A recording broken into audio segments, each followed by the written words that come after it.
একই ভিডিওতে ২ রকম মাংসের রেসিপি নিয়ে আজকে আমার এই ভিডিওটি। তো চলুন দেখা যাক।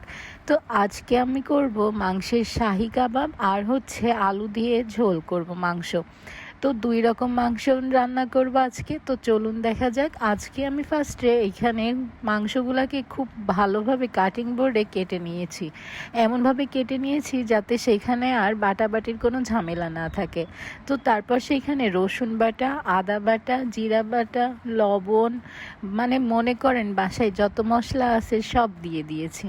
তারপর দিব সয়া সস, তারপর হলুদের গুঁড়া একটু সামান্য, তারপর দিব একটু ২-৩ চামচ সয়াবিন তেল, তারপর ঝালের গুঁড়া দেব, তারপর সামান্য একটু চিনি দেব, তারপর হচ্ছে বারবিকিউ যেই মশলাটা ছিল সেটা দিব ২ চামচ। তো সব কিছু যখন দেওয়া হয়ে যাবে তখন খুব ভালোভাবে মেরিনেশন করে রেখে দিতে হবে। তারপর ওর ভিতরে একটা ডিমও ভেঙে দেব যাতে মাংসটা একটু ভাজার সময় আঠালো আঠালো হয়। তো সব কিছু যখন এইভাবে মাখানো হয়ে যাবে একটা সাইডে রেস্টে রেখে দিব ঢেকে। তো তারপর এইদিকে আজকে রান্না করেছিলাম পোলাও। তো আর এইদিকে এই মাংসগুলা দিয়ে রান্না করব আজকে আলু দিয়ে ঝোল। তো চলুন দেখা যাক। এই যে এই সাইডে আরেকটা চুলায় হচ্ছে মাংস রান্না করতেছিলাম আর অন্যদিকে চালটা ভাজার জন্য পেঁয়াজটা ভেজে নিচ্ছিলাম। তো চালটা কিন্তু খুব ভালোভাবে ভেজে নিলে ভাত ঝরঝরে হয় এবং খুব মজা হয়। আর ভাতে অবশ্যই গরম পানি আর দুধ দেওয়ার চেষ্টা করবেন, তাহলে ভাতের টেস্ট আরও দ্বিগুণ হয়ে যায়। তো ঈদে কিন্তু আমাদের বাসায় সেরকম কোনো আয়োজন করা হয়নি, কারণ আমি হচ্ছে অসুস্থ ছিলাম। তো তাই জন্য আজকে একটু প্ল্যান করে আর কি খাওয়া দাওয়া করলাম। শুক্রবার মানেই তো মুসলমানদের জন্য একটা ঈদ ঈদ ভাইব আসে। তো তারপর হচ্ছে এই যে পোলাওটা এই যে প্রায় হয়ে আসছে যখন, তখন আমি এতে ২ চামচ ঘি দিয়ে দিয়েছি। দেখুন কত সুন্দর লাগতেছে না, আর ভাতটা খেতে অনেক মজা হয়েছিল। এদিকে মাংসটাও খুব ভালোভাবে রান্না করে নিচ্ছিলাম। কোরবানির মাংস যেভাবেই রান্না করা হয় না কেন মজা লাগে কিন্তু।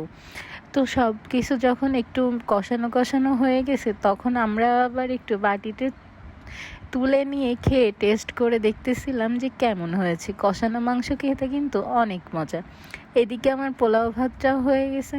তো এই যে এখন একটা ফ্রাই প্যানে তেল দিয়ে এটা ভাজার জন্য দিয়েছিলাম, তখন হচ্ছে ওইটাতে ভালো হচ্ছিল না, তাই আবার কড়াইটা চেঞ্জ করে অন্য একটা পাত্রে দিয়ে একটু বেশি পরিমাণ তেল দিয়ে এরকম গোল গোল মাংসের চাপ, মানে যেটা শাহী কাবাব বলে, সেইভাবে করে নিচ্ছিলাম। আর এর দিকে হচ্ছে মাংসের এই যে ঝোল আলুতে, এটাও অনেক মজা হয়েছিল।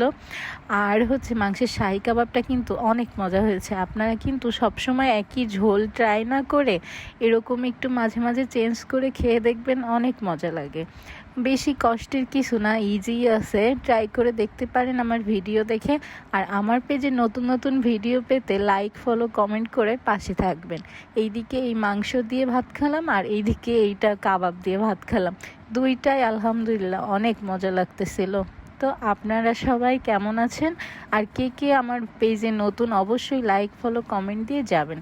আর এই যে এইদিকে ওয়েদারের অবস্থাটাও দেখুন এত সুন্দর, একটু পরপর বৃষ্টি হচ্ছে। আল্লাহ হাফিজ।